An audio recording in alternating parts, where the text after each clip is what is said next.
Je mets en action mes croyances et mes convictions. C'est ça le mindset. C'est essayer de ne pas être phraseux, mais d'être un faiseux.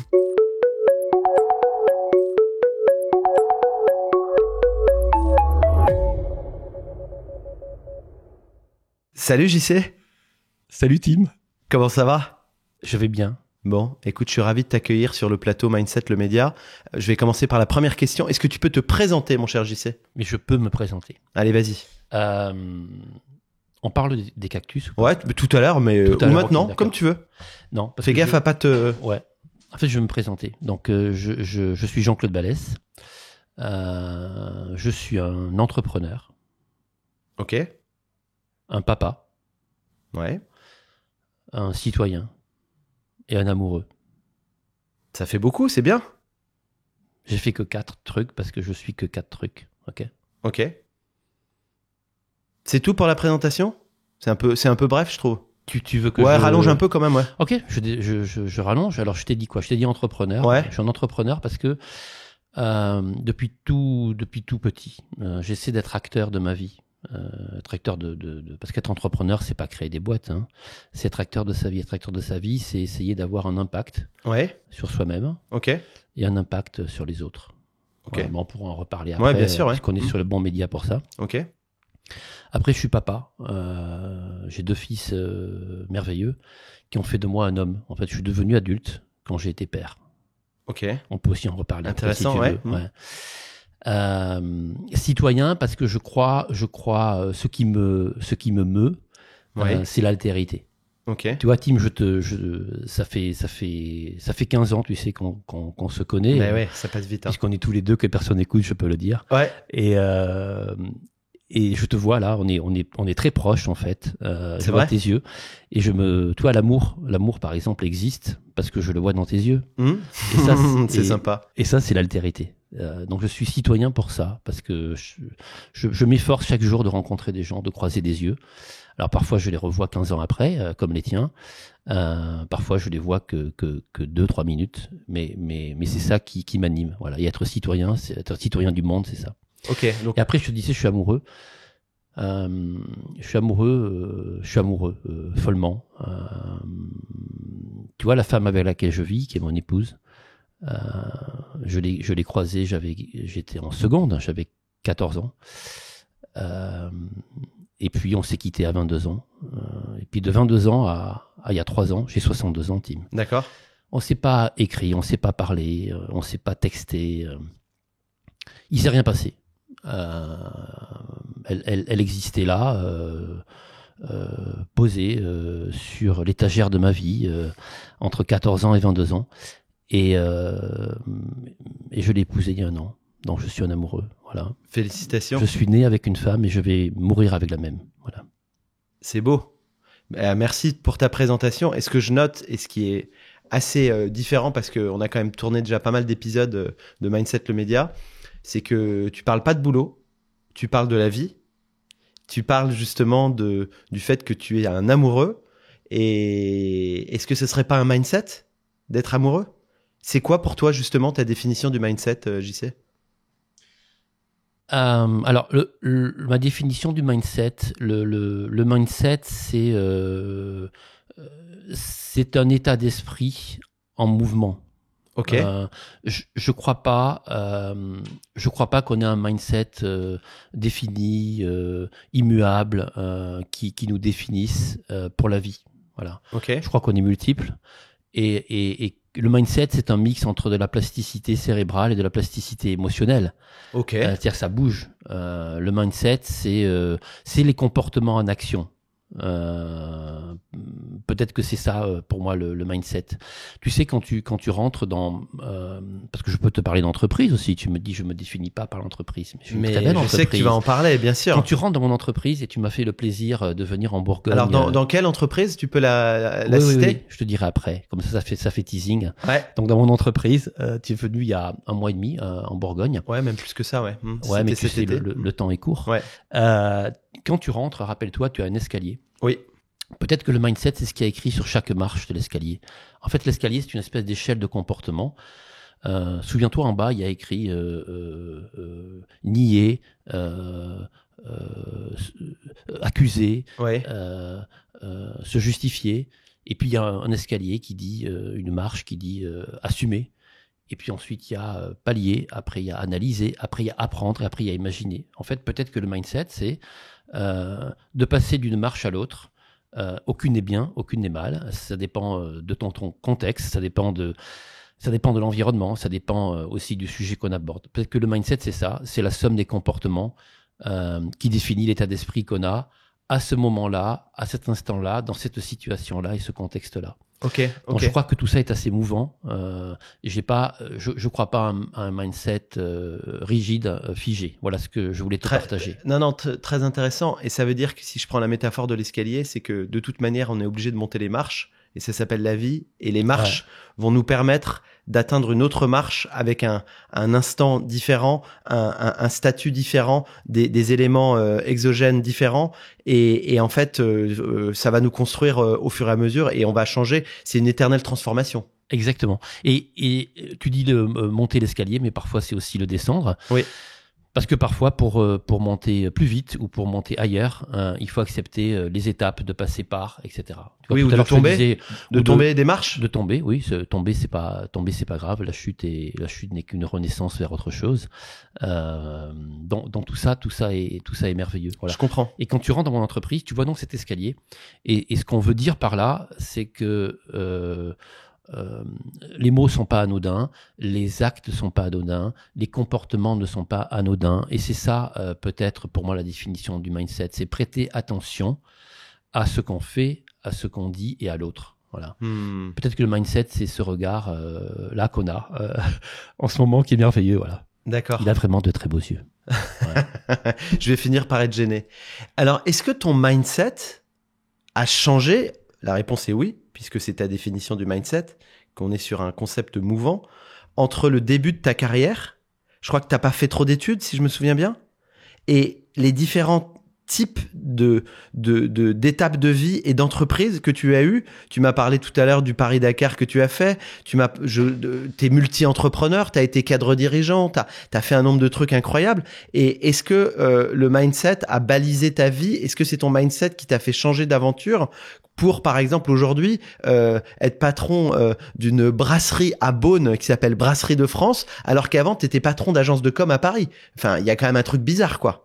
Et encore avant, t'as fait plein de trucs différents. Donc, est-ce que tu peux nous raconter un petit peu, sans faire un monologue chiant, comment ta vie a été un peu rythmée, les grandes étapes, et peut-être comment ton mindset, justement, a évolué à ce moment-là? Alors ça, c'est Tim. En fait, il n'y a pas de question dans ce qu'il m'a dit. Ça, c'est le bonheur de Tim. Donc, comme ça, il n'y a pas d'élément. S'il n'y a pas de question, il n'y a voilà, pas d'élément de langage. C'est pas grave. Et on peut y aller. Voilà. Alors, dans tout ce que tu as dit... Tu commences par la fin? Par Brasserie de France? Ouais, commence par la fin. Et puis après, on remontera le temps. Ok, je commence par la fin, je te suis. Là, il y a une question.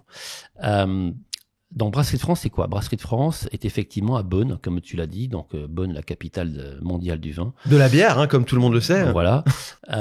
C'est un campus industriel. Ça veut dire quoi? Ça veut dire que, et pour revenir sur le mindset, en tant qu'entrepreneur, ce qui m'anime, c'est l'hybridation et l'hypercroissance. Ok. Voilà.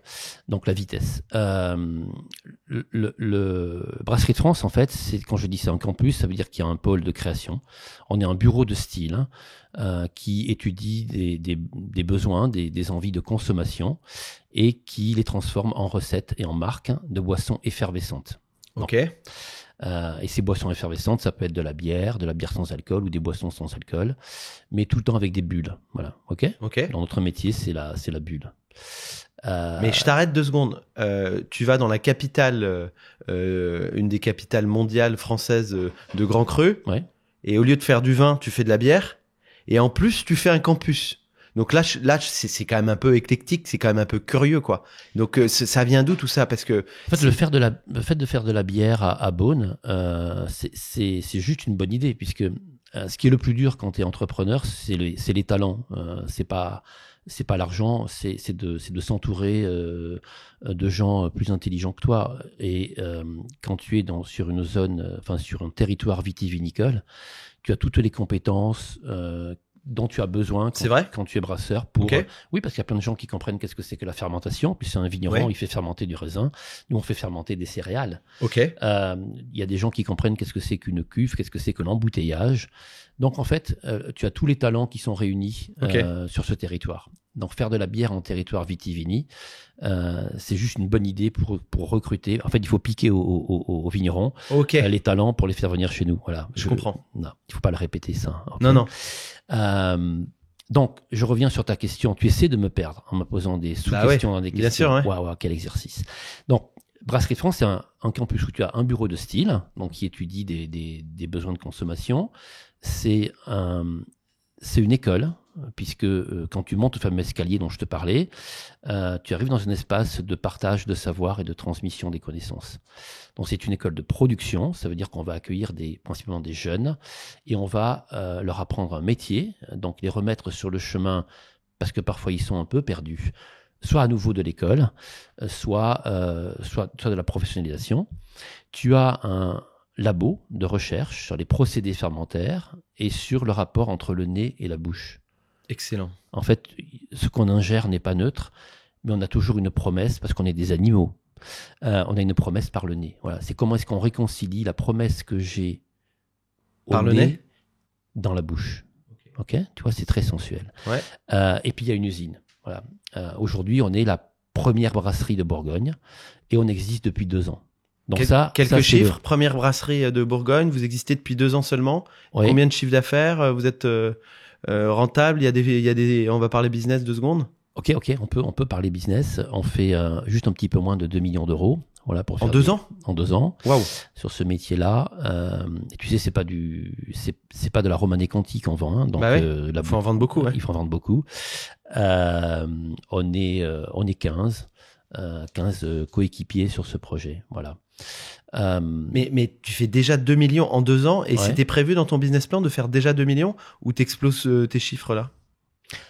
On explose un peu les chiffres. Voilà. Bah attends, c'est incroyable. On pourra y revenir après. Ok. Tu parlais des jeunes tout à l'heure.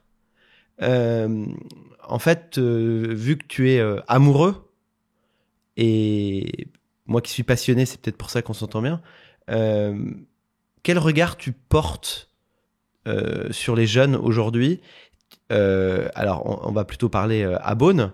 C'est des jeunes en difficulté que tu reçois et c'est quoi leur mindset, si on parle un peu de mindset par rapport à la jeunesse et par rapport à ces gens avec qui tu travailles, c'est quoi ton avis? Est-ce que tu peux nous donner 1 ou 2 exemples concrets? Oui, je trouve que en France, on prête pas assez attention à la jeunesse. Et la jeunesse, c'est pas uniquement notre avenir, c'est qu'elle nous apprend en fait.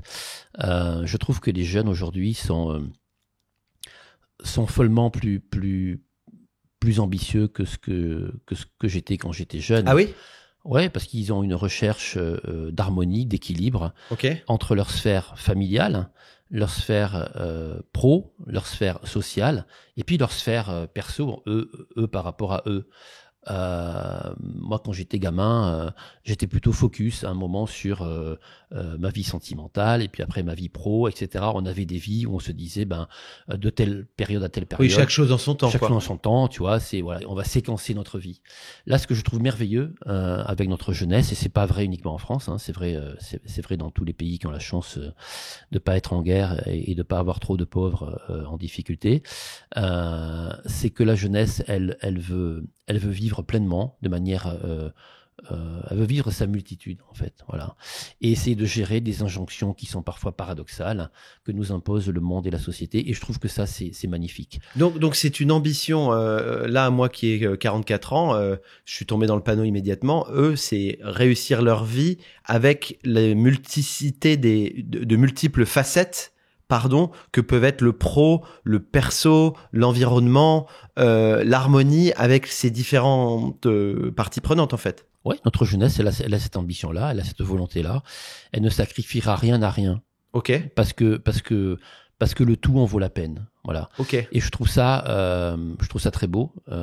Et pour celles et ceux qui ont pas la chance, pour plein de raisons, de vivre ce projet-là, dans notre école, on va effectivement les accueillir pour les remettre sur le chemin de la confiance en eux-mêmes. En fait, la société ne prête pas assez de confiance aux jeunes professionnellement. Ok. Voilà. Non, c'est vrai ça. Et du coup, nous, ce qu'on fait, c'est qu'on on leur prend un peu la main et on leur dit, écoute, accepte de te faire aider, travaille. Et ça marche à 50% des cas. Voilà. Mais tu sais, un seul jeune qu'on remet sur le chemin de lui-même, pour moi, c'est une victoire. Donc, c'est énorme, évidemment. voilà, c'est pas le nombre qui compte, c'est la rencontre. Et c'est très apprenant pour une entreprise parce que, en termes de management, quand toute l'équipe, à un moment, se tourne aussi vers le fait d'aider l'autre, ça crée un véritable état d'esprit. Ça crée, on revient sur le mindset, ça crée un état d'esprit, d'équipe et d'entraide. Voilà, l'entraide, c'est accepter la différence de l'autre et c'est aussi donner de ses forces à l'autre. Voilà. Mais ce que je trouve intéressant quand tu parles de la jeunesse, tu dis en fait c'est nous qui apprenons et c'est pas on a du mal à les gérer ou à les manager, c'est nous qui apprenons et il faut avoir cette posture d'humilité qui va nous permettre de voir qu'eux ont une ambition différente de nous, de l'ambition qu'on avait à l'époque pour gagner notre vie, avoir une belle vie matérielle. Et eux, c'est assez différent. Je rebondis, j'ai un flash quand je suis venu te voir à la Brasserie de France sur quand on était au premier étage avec ce tableau ou cette reconstitution de Soulages, de Pierre Soulages que tu as connu, qui est un de tes amis, je crois, et qui disait et tu me disais comment qui était et qui et quand les jeunes vont pas bien, tu les mets devant ce tableau noir. Est-ce que tu peux raconter ça m'avait pas mal marqué. Oui, alors effectivement sur dans la partie du campus qui est la partie éducation, il y a cinq grands tableaux qui sont des imitations de l'outre noir de Pierre. De Pierre Soulages. De Pierre Soulages, oui.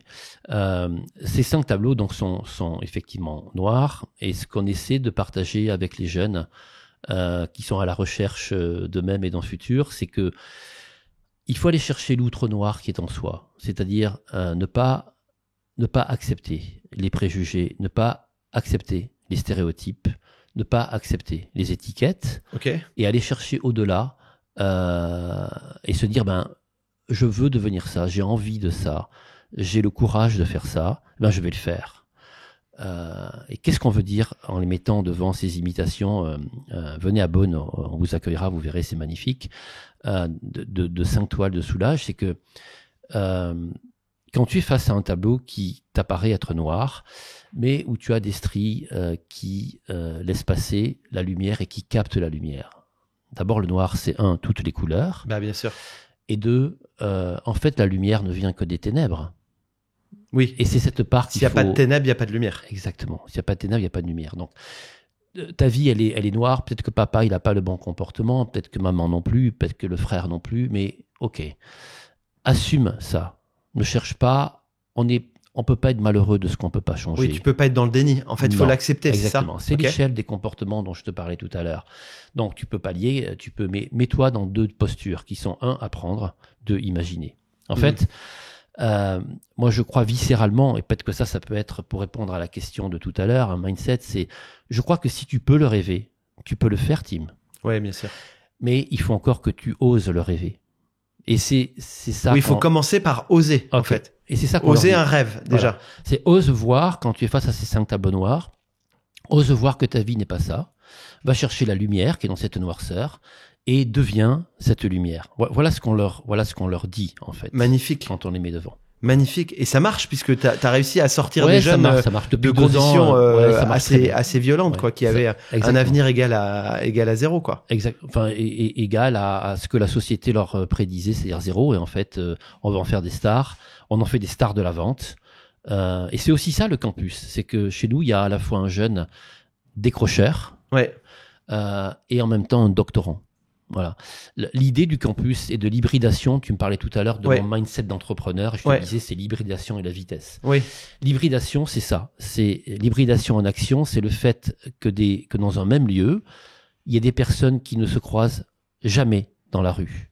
C'est vrai, ça. Il y a des personnes nous on réunit des personnes qui ne se parlent jamais, qui vivent dans des univers sociaux qui ne se parlent jamais et qui se fracturent. On les met dans un même endroit, qui est une entreprise, et on les fait travailler ensemble. Et au bout de 2 ans, le doctorant a oublié le décrocheur et le décrocheur a oublié le doctorant. Ils sont simplement ensemble sur un même projet. Et tu vois, tu me parlais dans ta question tout à l'heure assez large, tu me parlais de culture. Tu me disais qu'est-ce que c'est la culture. Ouais. Peut-être que la culture du campus engagé, qui est Brasserie de France, c'est celle-là. C'est une culture du tout, du plein, et pas de la caricature et de l'étiquette. C'est-à-dire que l'hybridation, c'est ça, c'est faire travailler des personnes qui ne se croisent jamais. Moi qui adore Paris, tu vois, Paris est assez morcelé, est assez caricaturé dans ses arrondissements. Et j'adore Paris, mais ce que j'aime pas, c'est ça. Voilà. De ma vie précédente où j'étais effectivement tu vas nous raconter entrepreneur dans la tech, je ne vivais guère que dans 5 arrondissements parisiens. Aujourd'hui en Bourgogne, à Beaune, dans notre campus, je vis avec le monde. À Beaune. Mais Beaune est sûrement le centre du monde. Bah maintenant, depuis que tu as installé Brasserie de France, bien sûr. Voilà, mais donc ça, c'est l'hybridation. D'accord, voilà. Mais ce que je trouve fascinant, est-ce que tu penses, JC, ce que tu as réussi à faire à Beaune est reproductible dans d'autres secteurs d'activité et dans d'autres localisations pour finalement créer une harmonie? Et quand on dit faire entreprise, en fait, c'est des gens qui sont différents et qui vont avoir un projet commun. Hubert Joly en parle très bien d'ailleurs. Oui, alors Tim, pourquoi tu te limites? Tu me dis, est-ce que c'est reproductible dans notre secteur d'activité? C'est reproductible à l'échelle des peuples. C'est reproductible à l'échelle du monde. Tu dis faire entreprise. J'ai envie de te dire faire société. Oui. C'est-à-dire que moi, je dis toujours, je suis pas un entrepreneur, je suis un entrepreneur engagé. Je fais pas une société, je fais société. Sur le campus, notre hybridation, notre mélange, notre multiplicité, notre fait que, et c'est la clé en fait de notre réussite économique. Si on va mais 100 fois plus vite que nos confrères et autres brasseurs, c'est principalement grâce à ça. C'est qu'en fait, chaque lundi, il y a une réunion d'équipe où on réinvente le marché. Et c'est en brisant les codes des marchés qu'on arrive à mieux servir nos distributeurs, nos partenaires et les consommateurs finaux. Donc, par rapport à ta question, ça peut s'appliquer beaucoup plus largement qu'aux entreprises, ça peut s'appliquer à la société. On vit une société qui est trop fracturée, avec des politiques qui sont au service de leurs ambitions, de leur territoire, de leur précaré, de leur dogmatisme, et pas du tout au service de l'harmonie des peuples. Tu vois, quand Trump gagne des élections, il les gagne en racontant l'histoire d'une nation, d'un pays. Je suis pas fan de ce monsieur, mais ce que je veux dire, c'est que il parle avec populisme à tous les Américains. Ok. Kamala, elle parlait de l'Amérique des Noirs aux Noirs, elle parlait de l'Amérique des gays aux gays, and so on, and so on. Et je crois qu'en France, on n'a pas aujourd'hui un élan qui parle à chacune et chacun, en respectant chacune et chacun. Je trouve que c'est devenu dur, c'est devenu tu as tort, tu as raison. Par exemple, il y a une phrase qui n'existe pas chez Brasserie de France, c'est tu as tort. Ça n'existe pas. On va dire je ne te comprends pas. Ou, je ne suis pas sûr. Est-ce que tu peux mieux m'expliquer? Voilà. Mais le tu as tort, c'est juste la fin de la discussion qui peut amener à quelque chose de meilleur. Voilà. Donc personne n'a tort ou raison. Donc je crois que c'est ça. Voilà. D'accord. Donc on est parce qu'on a plein d'autres sujets dont on doit parler. Brasserie de France, la culture de ton entreprise, c'est l'ouverture. C'est l'hybridation, c'est l'inclusion, c'est la créativité, c'est la vitesse, c'est ça? Tu dis que vous produisez 100 fois plus vite que les concurrents, ça paraît hallucinant. La culture, je l'ai bien résumé ou qu'est-ce que tu rajouterais d'autre? En fait, oui, alors peut-être qu'on peut dire autre chose. Je crois qu'une entreprise incarnante, il faut qu'elle soit incarnée. Et moi, je me vis comme le produit de ma propre entreprise. Voilà, donc... moi, je trouve que j'ai réussi. Tu vois, là, je suis avec toi, on est à Paris. Donc je suis pas dans mon entreprise à Bonne en Bourgogne, en Côte d'Or. Et je crois, en prenant tôt ce matin la voiture pour te rejoindre. Très tôt, merci. Très tôt, ouais, et c'est chouette. Je sais, à l'heure qu'il est là, l'entreprise, elle a démarré, l'usine a démarré, etc. Et j'ai la faiblesse de croire que le fait que je ne suis pas là avec eux n'est pas grave du tout. Parce que en fermant la porte, provisoirement, je sais que ce qui nous anime et que je porte continue à vivre. Voilà. Je crois que la culture de l'entreprise, c'est quand le fondateur a quitté le lieu, provisoirement ou parfois pour toujours, qu'il en reste quelque chose qui est effectivement le mindset, l'état d'esprit, les comportements en action qui font que ça continue. Alors que tu n'es pas là. Alors que je suis pas là.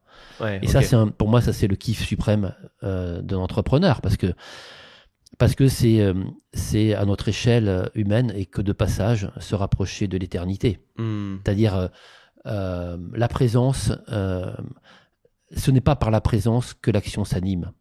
C'est par les traces d'amour, d'attention, de partage, de professionnalisme Oui. et d'envie et de courage qu'on a transmis que l'entreprise est toujours en marche. Voilà. Ça, pour moi, c'est la grande réussite. Et je crois que la réussite du campus Brasserie de France, c'est ça. D'accord. Bah écoute, en tout cas, moi je suis. Et elle est plus à moi. Voilà. Moi, je suis très, très admiratif de cette aventure. Tu as des propositions de valeur aux entreprises. Est-ce que tu peux, on va faire un peu de pub quelques secondes. Qu'est-ce que moi, je suis une entreprise X, Y ou Z. Au-delà d'aller t'acheter de la bière ou d'autres produits pétillants sans alcool dans les supermarchés, qu'est-ce que je peux faire? Je peux faire des séminaires chez toi. Qu'est-ce que je peux faire en tant qu'entreprise? Oui, alors on est un lieu on reçoit, on a beaucoup de séminaires, notamment sur où on partage les valeurs de l'hybridation et de la vitesse, on les explique.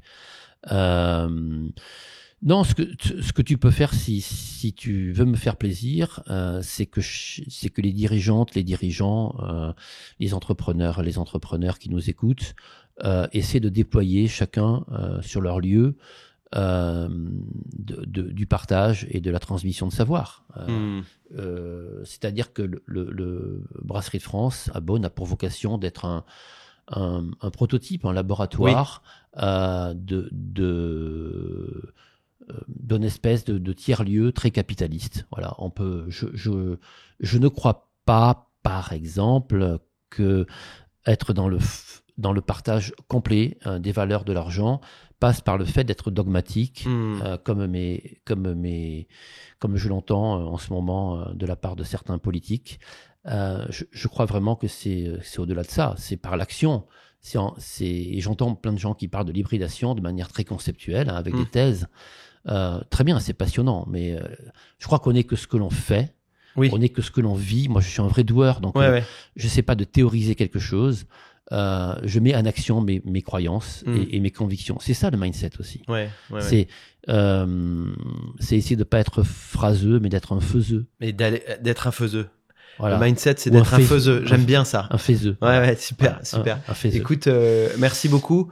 Alors, vraiment... dans la chronologie, tu m'as fait démarrer à l'envers. Ouais, exactement. Et donc, je vais continuer. Il est en train de perdre le fil. Je vais continuer à l'envers. Je l'aide un petit peu. T'inquiète pas. Je suis pas du tout.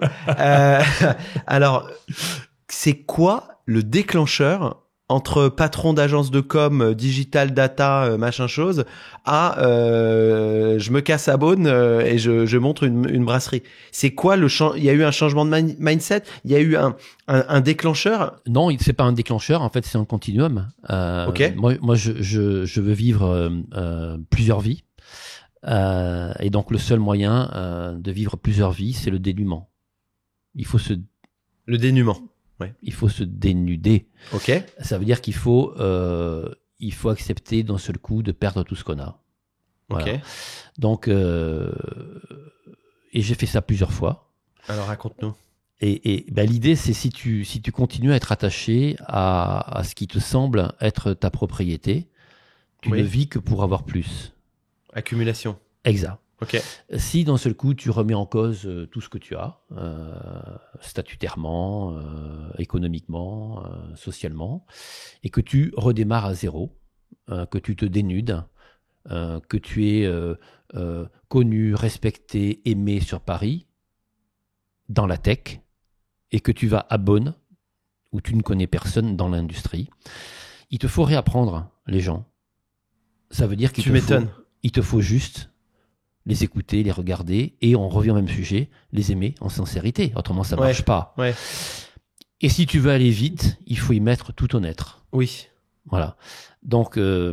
Mais ce que tu dis est hyper intéressant. Ça veut dire que, en gros, toi, tu penses que dans la vie, il faut faire reset tous les 4 ans ou tous les 3 ans ou en fonction du parcours de vie que tu as envie d'avoir. Tu appelles ça le fait de se dénuder. Donc, tu repars à zéro et tu es prêt à oublier, à lâcher tout ce que tu as fait avant pour être en phase d'apprenante et d'humilité, et en fait ton passé va t'aider à reconstruire l'aventure d'après. Bien sûr. Donc quand je fais un reset, c'est exactement ça, Tim. Quand je fais un reset, ça veut pas dire que je redémarre à zéro. Je redémarre avec mes vies précédentes. Bah, bien sûr. Voilà, tu vois, tel un chat. Et voilà. Donc et t'as fait combien de resets? Alors j'ai fait 7 resets pour l'instant. Peut-être qu'il faut arrêter, tu vois, peut-être que 7 c'est le chiffre symbolique. 7 resets? Ouais. Raconte. Et donc si on remonte un peu avant, alors c'est des resets à la fois pro et aussi perso. Hein. Ok. Je vais faire un saut sur ce que je te disais au départ par rapport à mes filles. Je te disais, je suis devenu adulte à la naissance de mes deux garçons. Ouais. C'est eux qui ont fait de moi un homme. Ça, c'est un reset. Ça veut pas dire que tout à l'heure, tu me disais tous les 5 ans, tous les X mois, j'ai pas une programmation bien sûr, du tout de ma vie. Donc tes enfants, ok. Par mes enfants. Mes enfants ont fait de moi un homme parce qu'ils m'ont appris. En fait, les enfants, c'est un miroir extraordinaire. Et il faut accepter de voir ce miroir. Et en même temps, il faut accepter de voir le fils ou la fille qui est derrière. Oui. Et c'est ce double jeu, en fait, que je trouve merveilleux avec les enfants, avec la jeunesse. Mais quand ce sont les tiens, tu es papa aussi. Ouais. Et tu vois bien qu'il y a là quelque chose une chance extraordinaire que nous donne la vie. Ça a été un reset pour moi. C'est de me dire, et d'ailleurs, à la naissance de mes fils, j'ai recréé une entreprise. Okay. Et j'ai vendu celle que j'avais avant. D'accord. C'est pas l'envie que j'avais de créer une nouvelle entreprise. C'est eux qui m'ont percuté. Et en voyant la beauté de leur naissance, j'ai créé une nouvelle agence. De com, qui était vraiment sur les concepts, sur l'idée, sur l'idéation. Ok. C'est il y a très longtemps. On est en quelle date là? On est écoute, mon fils est né à 26 ans. Ok. Donc c'était il y a 26 ans. Ok. Voilà. Et tu vois, j'ai essayé de garder ça parce que cette entreprise qui a très bien marché, que j'ai revendue, en fait, je la leur dois. Elle s'appelait comment? Elle s'appelait Aqua.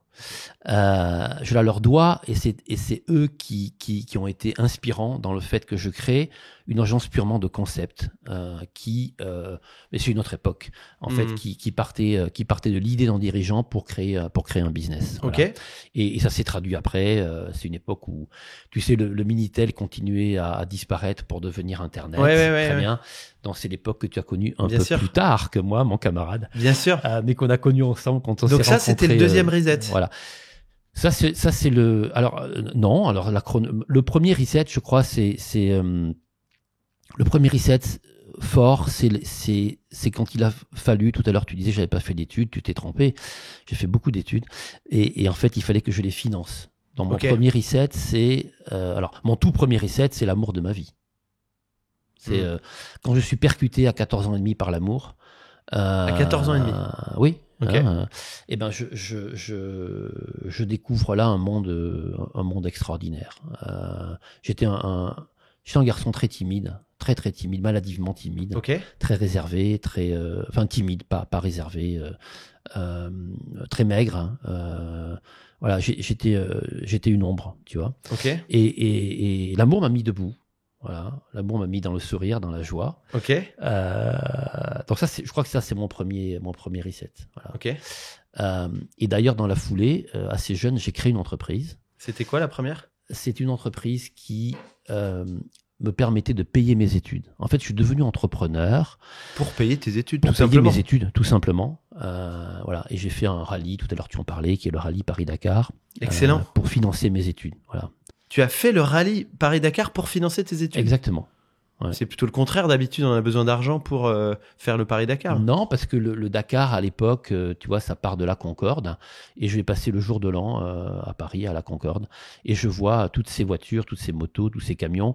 Et je vois en fait des panneaux publicitaires partout sur ces voitures et ces camions. Et je me dis, mais voilà, si je réussis à trouver un sponsor, je me fous de faire le rallye. J'avais pas le permis à l'époque, hein, j'avais 17 ans. Donc je dis à Christine, mon épouse d'aujourd'hui et mon amour d'enfance, écoute, tu m'as amené là, c'est un cadeau.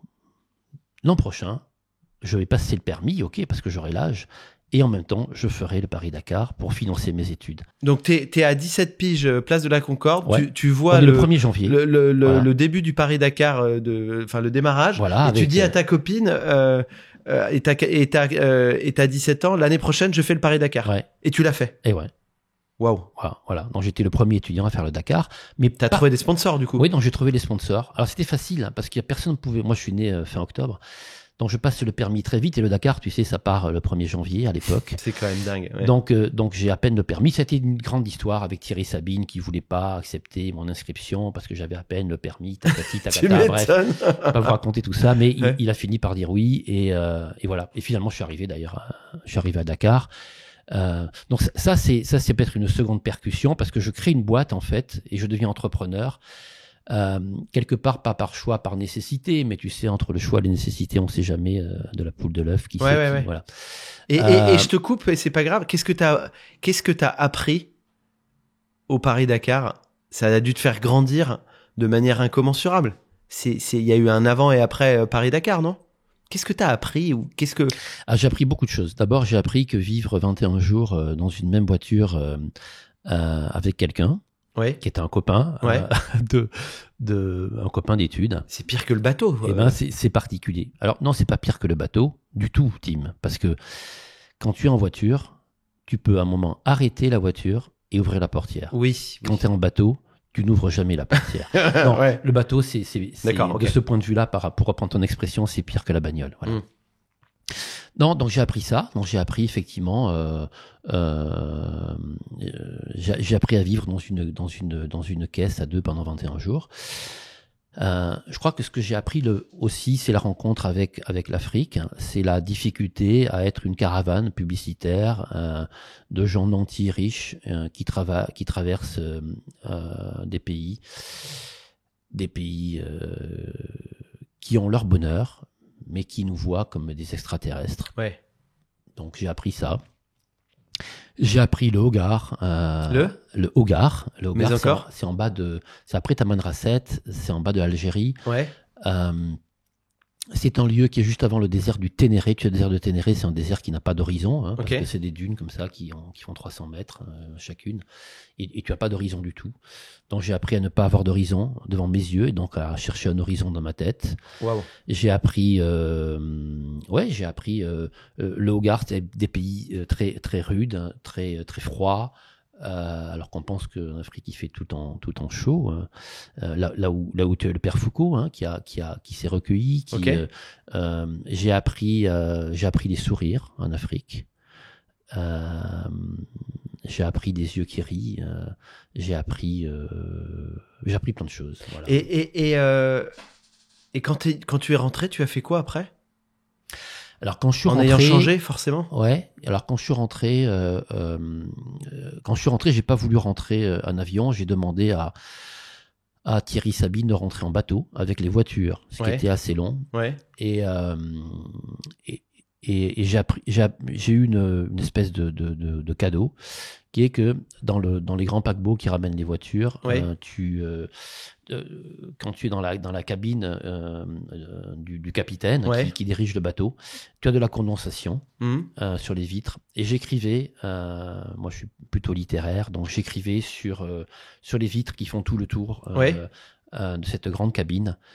Et à un moment, je portais donc le doigt à ma bouche et je m'apercevais que, alors qu'à l'extérieur, l'eau était forcément salée, on était en plein océan, ma bouche, elle, il n'y avait pas de sel. Et je suis revenu, après, pendant des années en Afrique, pour dessaler de l'eau de mer, simplement à travers des plaques et des vitres que j'avais dealées avec Saint-Gobain, Incroyable. Et dans des bacs de latérite, on mettait des plaques de verre qui, en fait, ne dépolluaient pas, mais dessalaient de l'eau de mer. Incroyable. Et en fait, j'ai fait ça pourquoi ? Parce que à l'arrivée du Paris-Dakar, sur la grande plage, je voyais des camions-citernes qui faisaient une espèce de va-et-vient. Ok. Et je dis à mon coéquipier, écoute, on s'en fout. De toute façon, on n'avait aucune chance de gagner le Dakar. Hein, tu sais, on était tout le temps dernier.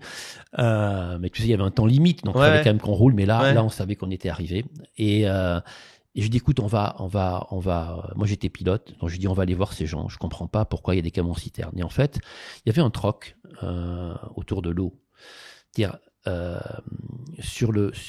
entre la fin de Mauritanie, au sud de la Mauritanie et jusqu'avant Dakar, tu as des populations, tu sais, le désert avance énormément, D'accord. Et tu as des populations qui sont en une génération passées du métier de éleveur au métier de pêcheur. Puisqu'en fait, le désert a tellement avancé qu'ils n'ont plus, de quoi cultiver, ils n'ont plus de quoi nourrir les bêtes, ils ont été obligés d'apprendre la pêche. En une seule génération. Je ne sais pas comment on ferait, nous, en France, si en une génération, imagine, il fallait qu'on revoie la totalité de notre système. Tu vois ? Je crois que c'est ça aussi mon mindset. Et c'est ça qu'ils m'ont appris. C'est que c'est possible. Mais du coup, ils troquaient du poisson séché contre de l'eau parce qu'il n'y avait plus d'eau. Voilà. Et ce qu'on a fait, et l'association existe toujours. Hein, d'accord. Tu vois, on est en 82, ça s'appelle Palabre. Voilà, comme l'arbre à palabre, tu sais, et comme la discussion qu'on a en ce moment. Bon, on s'égare un peu du sujet, pardon. Non, mais voilà, tu m'as posé la question, qu'est-ce que m'a appris l'Afrique ? L'Afrique m'a appris ça. En fait, l'Afrique m'a appris l'humilité et l'humanité. Voilà. Et donc là, on est en 82. Voilà. Si je reviens sur la culture d'entreprise, on en a un peu parlé avec Brasserie de France ou tes autres boîtes. C'est quoi les cultures d'entreprise qui t'ont marqué dans ta carrière, bonne ou mauvaise, et comment elles s'incarnaient ? Parce que la culture, comme on aime bien dire, et Pierre Gobi en parle très bien, c'est ce qu'on attend de toi sans qu'on te le demande. Ouais. C'est expected behavior, comme disent les Anglais. Donc, c'est quoi, toi, les cultures d'entreprise qui t'ont marqué et pourquoi ? Donc, je vais plutôt te parler du moment où j'étais salarié, parce que autrement, sur mes boîtes... les cultures d'entreprise, c'est un peu moi qui les transmets, donc je vais pas te parler de ça. Il y a une entreprise qui m'a marqué, on est en 85, et je rentre chez Colgate-Palmolive. Et ce qui était marquant à l'époque, c'est Colgate était une entreprise apprenante, centrée sur la culture client. C'est-à-dire, quoi que tu fasses, la clé, c'était d'être focus sur le client et d'apprendre sans arrêt pour servir au mieux le client. Ça m'a marqué parce que je comprenais que si on était leader, c'est parce qu'on cherchait à apprendre tout le temps. Alors c'est à travers les études conso, les panels, mais aussi à travers les interviews qu'on faisait, à travers nos tests marketing, à travers nos tests commerciaux. Tout était sans arrêt tourné vers le fait d'apprendre du client. Peu importe qui était le client, qu'il soit consommateur final ou distributeur ou partenaire. Et ça m'a marqué fortement et ça m'a beaucoup inspiré. C'est-à-dire qu'en fait, et j'ai eu la chance de démarrer une vie de salarié dans cette entreprise pendant 5 ans, en passant par des responsabilités marketing, vente. Et c'était tout le temps extrêmement apprenant. Et j'ai eu la chance d'aller à New York, au siège, et de rencontrer le président. Et il disait, en fait, ce qui compte, alors que c'est une entreprise qui est énorme et qui est cotée, et ce qui compte, c'est pas qu'on soit financiarisé. Ce qui compte, c'est qu'on a l'humilité de progresser chaque jour à travers ce que nous apprennent les clients. Et tu vois, c'était leur raison d'être de l'époque. C'était la raison d'être de l'époque, exactement. C'était leur mindset. Et tu vois, tu peux te dire que quand tu vends des lessives, des dentifrices, c'est un peu loin de parler de ça. Et en fait, non, c'était vraiment la culture de la boîte et on se bagarrait là-dessus face à P&G, face à Procter & Gamble. Et c'était un fight passionnant de ces années 80. Hyper intéressant. Et si je reviens au mindset, des personnalités qui t'ont marqué, avec qui tu as travaillé, ou de loin dans ta carrière, qui avaient un mindset spécifiques et comment ils s'incarnaient? J'ai des noms, bien sûr, qui me viennent, mais ce sont pas des personnes qui ont monté des business. C'est pas grave. Mes rencontres avec Mathieu Ricard. D'accord. T'as eu la chance de le rencontrer? Ouais, plein de fois. Je trouve que Donc, le Mathieu Ricard, pour ceux qui ne le connaissent pas, tu peux le présenter en 2 secondes? Oui, Mathieu est un chercheur scientifique et philosophe, humaniste, qui est le porte-parole du Dalai Lama, Ok. en particulier dans les pays francophones. Et il a quitté la plus haute recherche qui était son métier en médecine pour devenir en fait un être de lumière et de transmission d'humanité. Parce que quand tu es porte-parole du Dalai Lama et de cette philosophie qu'est le bouddhisme, eh ben ton rôle c'est celui-là, c'est celui d'ouvrir les bras et d'être en transmission. Voilà. Et quand tu le rencontres, eh ben il te suffit de le regarder, voilà, et de comprendre qu'il faut être tourné vers l'autre et que l'altérité, c'est ce qui sauve potentiellement le monde. Et c'est en tout cas ce qui te fait exister en tant qu'homme. Voilà. Ok. Oui, donc ça a dû te... Donc j'ai ces rencontres-là. D'accord. Après, non, mais j'ai pas rencontré de chef d'entreprise qui m'ait inspiré mais parce que je cherche pas mon inspiration dans l'entreprise, Tim. Ouais. Alors voilà. c'est une bonne transition parce que tu m'as parlé d'un livre au début de notre discussion là, quand on a bu un café tout à l'heure. Je pense que tes enfants t'inspirent. Est-ce que tu peux nous parler du livre que t'as offert ton fils, de la dédicace ou pas, moi que j'ai trouvé assez émouvante, quoi. J'allais te parler d'eux, mais à force, je voulais pas trop insister là-dessus. Oui, il y a 2 êtres qui m'inspirent, c'est mes enfants, forcément, puisque c'est d'eux que j'apprends. Et le bouquin? Alors le bouquin. Ouais. Donc mon fils est né à 26 ans et pour nos anniversaires, en fait, on se fait pas de cadeaux autre chose que des livres. Et donc il m'a effectivement offert un livre. Tu veux que je parle de ça? Ouais. C'est quoi le titre du livre? Alors le livre, je l'ai tout le temps sur moi là, depuis que je ne vais pas le porter tout le temps, mais là je l'ai. Le livre, c'est le goût de la lenteur. Parce qu'il me dit, papa, tu...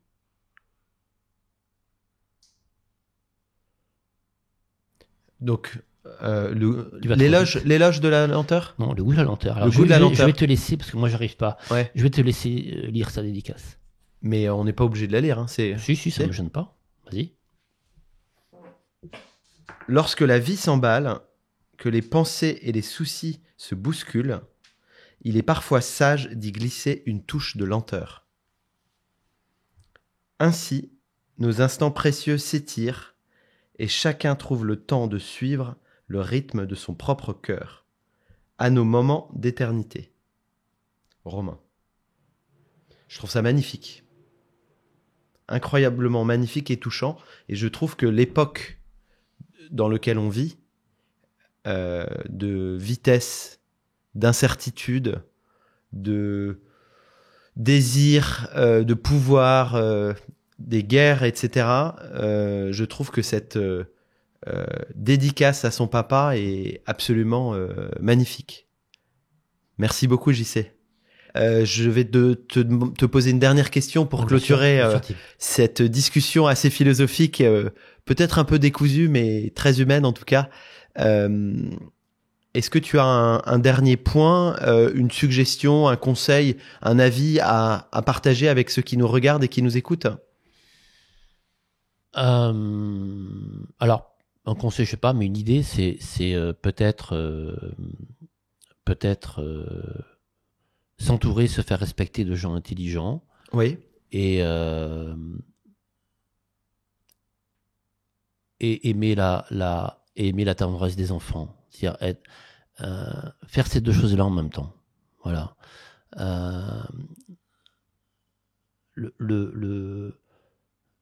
Ouais, ces deux choses-là en même temps. Et peut-être aussi ne pas être en sincérité avec soi-même, c'est-à-dire ne pas se raconter des histoires. Oui, être en sincérité avec soi-même. Ouais, être en sincérité avec soi-même et avec les autres. Voilà. Tu as compris dans notre échange que pour moi, l'autre, c'est soi. C'est-à-dire, je suis anti-freudien. Freud a fait des millions de malheureux sur Terre. Accepter qu'on n'est rien, qu'on n'est que de passage et qu'on est l'autre. Voilà. Je te le redis, Tim. Merci beaucoup. Avec tes yeux magnifiques, l'amour n'existe que parce que je le vois dans tes yeux. Merci beaucoup, JC. On va s'arrêter là. Merci de ta présence. Ouais. C'était Merci superbe. C'était beaucoup d'émotions.